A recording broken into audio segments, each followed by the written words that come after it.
Le Tout-Puissant a dit, le jour où l'âme et les anges se mettent debout et auront son parler, sauf celui qui a la permission du miséricorde de Dieu et qui a dit la vérité.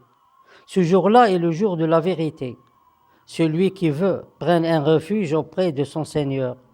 Nous vous avons averti d'un châtiment proche, le jour où l'homme voit ce que ses mains ont fait. Et le non-croyant dit, j'aurais aimé être de la terre. La plupart du temps, Dieu Tout-Puissant fait descendre son message sur ses honorables messagers par l'intermédiaire des anges ou l'âme, dans tous ses sens.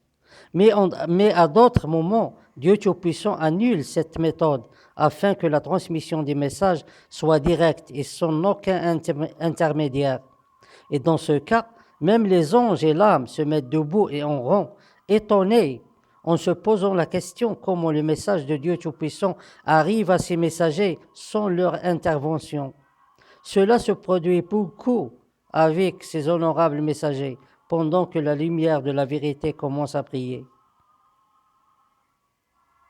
Tous les honorables messagers ont appelé les gens, en tant qu'individus, à croire en Dieu Tout-Puissant, et ils les ont avertis du polythéisme, car il est dangereux et très caché. Comme ils l'ont laissé la liberté de choisir entre la croyance et l'incrédulité. Donc celui qui croit en Dieu entrera dans son paradis. Et celui qui refuse de croire, son destin est entre les mains de son Seigneur, qui a tout le choix de le punir ou de le pardonner. Tout ceci est après la mort, mais il arrive pour certaines générations que le châtiment soit dans cette vie, et pour les gens en tant que pays et peuple, et non en tant qu'individus. Alors dans ce cas, la punition des peuples sera à cause de leurs dirigeants, qui se présentent comme des dieux guidant le monde avec leurs lois injustes, et aussi à cause de leur arrogance.